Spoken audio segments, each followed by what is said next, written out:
Hi everybody, my name's AudreyGale and I do art. Today I want to talk about a recent market that I did in the Nashville area. There's a very popular area in Franklin, Tennessee. They are starting to do Sunday farmers markets. I have done one other farmers market at that location and it didn't go great because in part it was a Wednesday and people were out of town for the summer. About half the vendors were actually not participating that week. So I left with little profit, but I said, I want to try this Sunday one. The reason I wanted to try the Sunday market is because Sunday is the second busiest day of the week for them. Everyone's back in school. Everyone's back from Labor Day vacation. It's also a pretty small booth fee. The booth fee was only $40. It was from 12 to 3. So pretty short market, the shortest one I've ever done. So I thought, well, you know, it's gonna be a beautiful day. I'll at least try it out. It's cheap to participate. So, you know, if I break even, it's not a big deal. So we went, the weather was perfect. It could not have been better. I didn't break a sweat all day. People were out and about. I think it was a little bit more busy than the Wednesday market. However, the foot traffic overall was not awesome. I noticed myself and a lot of the other vendors had a lack of foot traffic coming into the booths. Like people were kind of passing by and a lot of people were not stopping. I think a lot of them weren't even aware that there was a fair going on, so they didn't come for the farmers market. So all of this to say, I mean, I had maybe 4 or 5 people come by per hour. And what I mean by that is I had 4 or 5 people come into my booth per hour roughly. And I got 3 total sales. They were all stickers for $3 each. So I made a total of $9 at this event. So with the $40 booth fee, that brings my net profit to negative $31. Not a huge loss, but certainly not at all what I expected. I thought at least I would break even. I did better than break even on the Wednesday market, and that one, you know, had a lot less people. And here's the thing, you know, I've only been doing markets since the end of last year. So I haven't even hit a year yet. And this whole year is really just about trying different markets and seeing what works for me and seeing what doesn't work for me.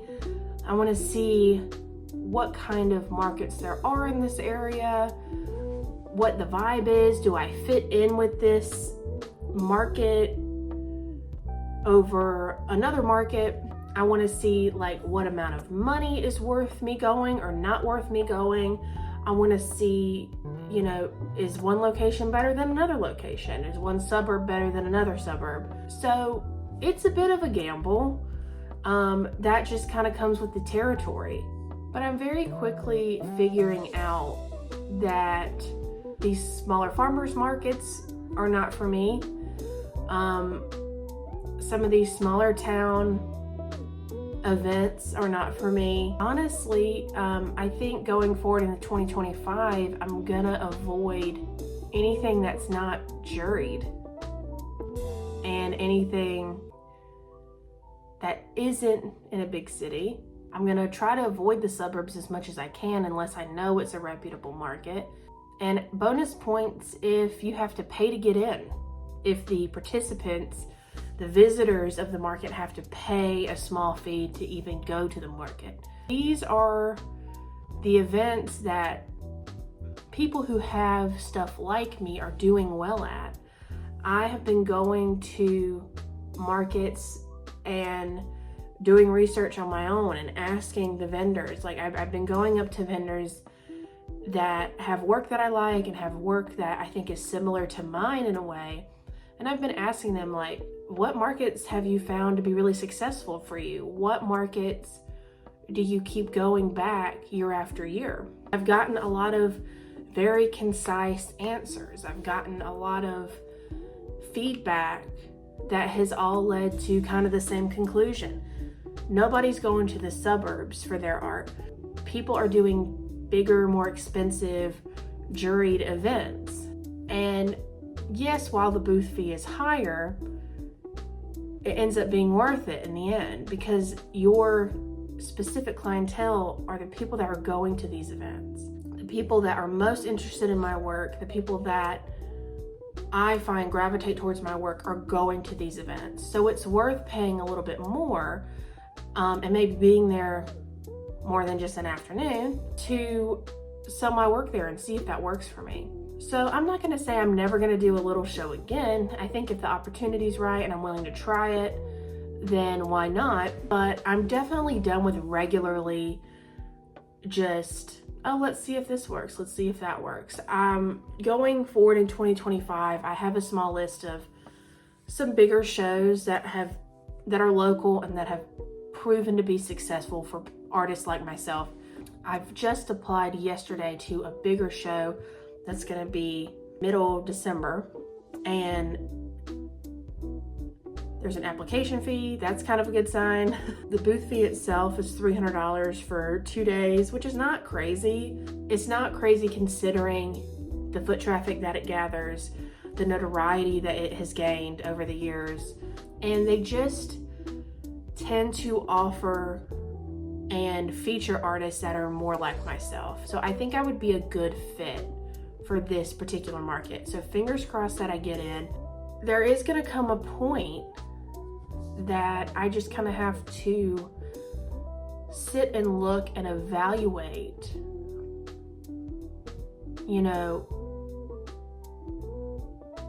are the art markets the problem, or is it me? Is it the art itself? Is it the way I'm presenting it? But I don't think I've gotten a fair assessment yet. And I say that because a lot of I haven't been to a market yet where I feel like I have found my people. I don't feel like I've been to a market where I just really jive with the people going. I don't feel like I found a market where the foot traffic is great.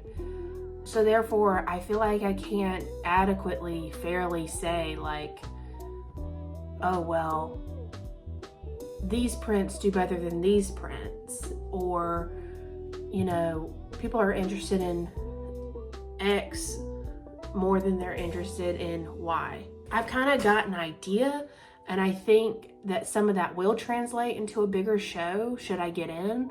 But I think until I get into a bigger show, I can't, or really a few bigger shows, I can't accurately depict what I'm doing right or wrong in the art department, in the print department, in the subject matter of my art. So I'm really hoping to get into this show. I'm really jazzed about it. And I love doing art shows. So I would love to do a big one that I know I would enjoy going to. It's kind of a dream. I'm excited to get like an accurate point of view from this market. I feel like I have learned so much over the last year about what not to do and where not to go. And so we can only go up from here. So this whole year has kind of been full of art market flops for me. This whole year was really about just experimenting with markets. Best case scenario, I profited, I did well. But, part of me thought that if by now that I would have. That being said, I've definitely spent more and invested more money than what I've gotten back from it. But that doesn't mean that's always going to be the case. I really think that, from here on out, I'll just continue to do better because I'll be wiser about the decisions that I make, about, which markets to go to, which ones not to go to. From that response, from the better markets, I'll be able to figure out, okay, which art subjects are doing better than others so that I can sell more of those, make more things like that versus others. I plan on taking you through my art market journey and figuring out which ones really work for me. I still plan on continuing talking about how much these markets cost, if it was worth it for me, booth fees, sales, profits, all of it. I want to give you specific numbers because so many people don't do that, and I think it's important to talk about. So if you want to see content like that, then go ahead and subscribe. I'm gonna be posting videos as I go to markets. I also post videos about printmaking, and I do art tutorials as well. I talk about art business. So if you're into that, please subscribe, and thanks for watching. Bye.